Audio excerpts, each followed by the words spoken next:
नमस्कार।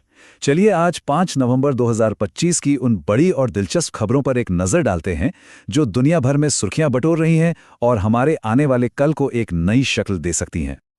आज का दिन वाकई में कई मायनों में ऐतिहासिक रहा है। एक तरफ हम अंतरिक्ष में नई ऊंचाइयों को छू रहे हैं, तो वहीं दूसरी तरफ जमीन पर कुछ ऐसे फैसले लिए गए हैं जिनका असर बहुत दूर तक जाएगा। ये दिन इनोवेशन, पॉलिटिक्स और बड़े बदलावों का एक जबरदस्त मिक्सचर था। तो चले बिना किसी देरी के सबसे पहले दुनिया भर की उन टॉप हेडलाइंस को देखते हैं जिन्होंने आज हलचल मचा दी। शुरुआत करते हैं अफ्रीका से। तंजानिया में सामिया सुलूहू हसन ने राष्ट्रपति चुनाव में एक तरफा जीत हासिल की है। सोचिए, लगभग 98% वोट्स। ये न सिर्फ उनकी लोकप्रियता को दिखाता है, बल्कि तंजानिया की पहली महिला राष्ट्रपति के तौर पर उनकी जगह को और भी मजबूत करता है। ये वाकई में महिला नेतृत्व के लिए एक बहुत बड़ा मील का पत्थर है। अच्छा, अब जमीन से सीधा अंतरिक्ष की ओर चलते हैं। चीन ने अपना शेंज़ो 21 मिशन तो लॉन्च कर दिया है, लेकिन इस बार अंतरिक्ष यात्रियों के साथ कुछ ऐसे मेहमान भी भेजे गए हैं जिनके बारे में सुनकर आप हैरान रह जाएंगे। ये छोटे से यात्री एक बहुत बड़े वैज्ञानिक प्रयोग का हिस्सा हैं। जी हां, आपने बिल्कुल सही सुना। इस मिशन के सबसे अनोखे यात्री हैं 4 चूहे। ये चीन की तरफ से अंतरिक्ष में बायोलॉजिकल एक्सपेरिमेंट्स की दुनिया में एक बहुत ही साहसिक कदम है। इसका मकसद ये है कि भविष्य में जब इंसान लंबे समय के लिए अंतरिक्ष में जाए तो उसके लिए जरूरी डेटा अभी से इकट्ठा किया जा सके। ये मिशन पूरे 6 महीने चलेगा और इसकी कमान संभाल रहे हैं कमांडर झांगलू। उनके साथ हैं 32 साल के वो फेई, जो अब चीन के सबसे कम उम्र के अंतरिक्ष यात्री बन गए हैं। मिशन का मेन फोकस ये समझना है कि माइक्रोग्रेविटी यानी लगभग जीरो ग्रेविटी वाले माहौल का स्तनधारी जीवों पर कैसा और क्या असर पड़ता है। अब दुनिया की खबरों से सीधा भारत आते हैं, जहां टेक्नोलॉजी और पॉलिसी के मोर्चे पर आज कुछ बहुत ही अहम और दिलचस्प चीजें हुई हैं। भारत के डिजिटल भविष्य के लिए आज का दिन बहुत बड़ा है। मद्रास हाईकोर्ट ने एक ऐसा ऐतिहासिक फैसला सुनाया है जिसने क्रिप्टो करेंसी को लेकर जो कंफ्यूजन था उसे काफी हद तक साफ कर दिया है। कोर्ट ने क्रिप्टो करेंसी को एक एसेट यानी संपत्ति के तौर पर मान्यता दे दी है। तो इसका सीधा सीधा मतलब ये है कि अब क्रिप्टो करेंसी को खरीदना, बेचना या अपने पास रखना ठीक वैसा ही कानूनी है जैसे कोई दूसरी प्रॉपर्टी। ये फैसला रितु कुमारी बनाम जमाई लैब्स केस में आया है और माना जा रहा है कि यह भारत की डिजिटल इकोनॉमी और इन्वेस्टर्स के लिए एक गेम चेंजर साबित होगा। आगे बढ़ते हैं डिफेंस सेक्टर की तरफ। भारतीय सेना के लिए प्रवेग डायनामिक्स ने वीर नाम का एक खास वाहन बनाया है। अब यह कोई मामूली गाड़ी नहीं है, बल्कि ये दुनिया का पहला operational electric tactical all terrain vehicle है। पूरी तरह इलेक्ट्रिक होने की वजह से यह पारंपरिक गाड़ियों के मुकाबले लगभग साइलेंट है, जो इसे खुफिया मिशनों के लिए एकदम परफेक्ट बनाता है।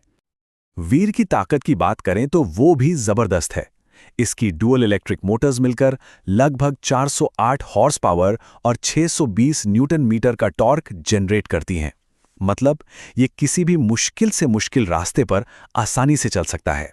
यह भारतीय सेना के मॉडर्नाइजेशन की तरफ एक बड़ा कदम है। इनोवेशन की एक और बढ़िया कहानी आ रही है फिशरी सेक्टर से। भारत ने कोची में अपनी पहली पूरी तरह से डिजिटल समुद्री मत्स्य पालन जनगणना शुरू की है। यह 45 दिनों का अभियान पूरी तरह पेपरलेस होगा और इसमें जियो रेफरेंसिंग टेक्नोलॉजी का इस्तेमाल होगा। मतलब हर डेटा उसकी लोकेशन के साथ रिकॉर्ड होगा, जिससे पॉलिसी बनाने में बहुत मदद मिलेगी। अब जरा हेल्थ सेक्टर की एक असाधारण कामयाबी पर नजर डालिए। स्वस्थ नारी सशक्त परिवार अभियान ने जो कर दिखाया है वो कमाल है। जरा सोचिए, सिर्फ 1 महीने के अंदर एक हेल्थ प्लेटफॉर्म पर 3 करोड़ 21 लाख से भी ज्यादा रजिस्ट्रेशन हुए। ये आंकड़ा अपने आप में कहानी कहता है। और बात यही नहीं रुकी। इसी अभियान ने एक और गिनीज वर्ल्ड रिकॉर्ड बनाया, जब सिर्फ 1 हफ्ते में करीब 10 lakh online breast cancer screening की गई। ये प्रिवेंटिव हेल्थ केयर की दिशा में एक जबरदस्त कदम है।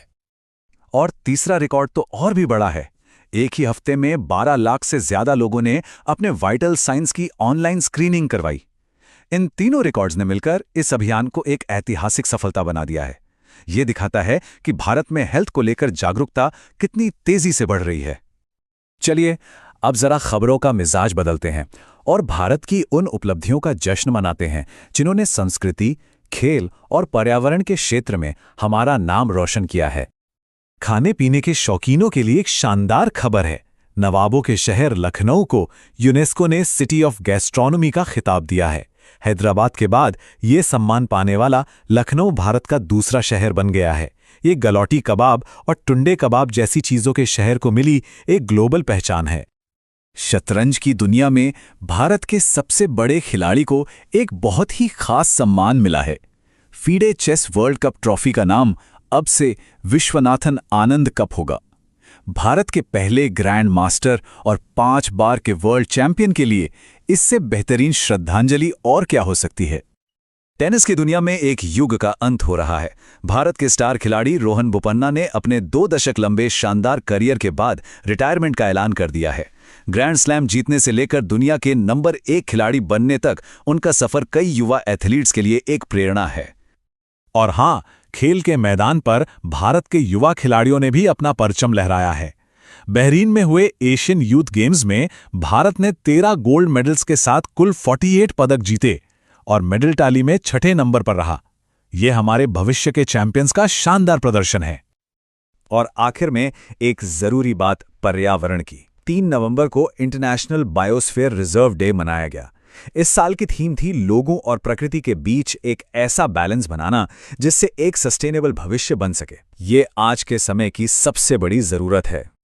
तो इन सभी अलग अलग खबरों को जब हम एक साथ जोड़कर देखते हैं तो आज के दिन की बड़ी तस्वीर क्या उभर कर आती है? आज का दिन असल में महत्वाकांक्षा, इनोवेशन और सम्मान का दिन था। चाहे वो चीन का स्पेस मिशन हो, भारत के टेक्नोलॉजिकल और कानूनी फैसले हों या फिर ग्लोबल मंच पर मिली उपलब्धियां, हर खबर हमें भविष्य की ओर एक कदम आगे ले जाती है। एक ऐसा भविष्य जो ज्यादा कनेक्टेड, ज्यादा एडवांस्ड और ज्यादा समृद्ध है। और जाते जाते एक सवाल, जिस रफ्तार से दुनिया बदल रही है उसमें सोचने वाली बात यह है कि आज की इन तमाम घटनाओं में से वो कौन सी एक चीज है जिसका असर आने वाले कल पर सबसे ज्यादा और सबसे गहरा होगा। इस पर विचार जरूर कीजिएगा। आज के लिए बस इतना ही। धन्यवाद।